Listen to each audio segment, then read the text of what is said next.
Bonjour à tous et bienvenue sur Cyber1, la revue de l'actualité camerounaise en ligne.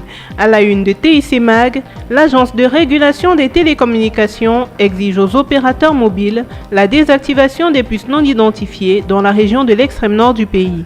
Ceci afin de se conformer au décret du Premier ministre signé en septembre 2015 et qui donnait 60 jours aux opérateurs pour l'identification des abonnés.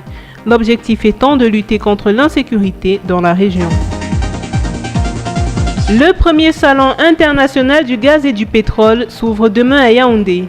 Journal du Cameroun annonce que des experts nationaux et étrangers vont se réunir du 1er au 4 juin autour du thème « Les hydrocarbures à l'ère des nouvelles énergies, enjeux, défis et perspectives ». Le salon est placé sous le haut patronage du ministre des Mines, de l'Industrie et du Développement technologique. Yaoundé Info titre sur les femmes élues locales, maires du Cameroun, qui renforcent leurs capacités dans la gestion des affaires communales. Organisé par le réseau des femmes élues d'Afrique, branche du Cameroun, le séminaire auquel elles ont pris part pendant 2 jours a été l'occasion pour ces dames d'échanger sur les défis auxquels elles sont confrontées et les moyens pour y faire face. Investir au Cameroun titre sur le décès de la coordinatrice de l'agence Havas Media Cameroun.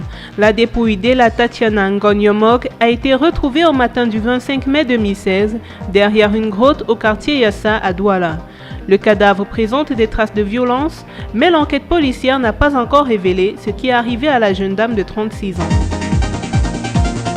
237 Online ouvre une page sur les procédures d'adoption d'enfants au Cameroun. Le site web énumère les conditions de l'adoption ordinaire, ses effets, ainsi que les conditions et effets de l'adoption plénière. Un décès durant le tour cycliste de Yaoundé dénommé Nocturne d'Ongola. Camer Post nous apprend que Yannick Lancy a rendu l'âme ce dimanche à l'hôpital central de Yaoundé. Le coureur du SNH Vélo Club a été victime d'un traumatisme crânien, survenu alors qu'il a violemment percuté une déséquilibrée mentale, s'étant immiscé dans le circuit de course. La Cyber1 se referme avec TIC Mag, qui ouvre ses lignes au Dr Honoré Ndimé, expert du guichet unique du commerce extérieur du Cameroun, sur la nouvelle plateforme numérique de dématérialisation du commerce transfrontalier.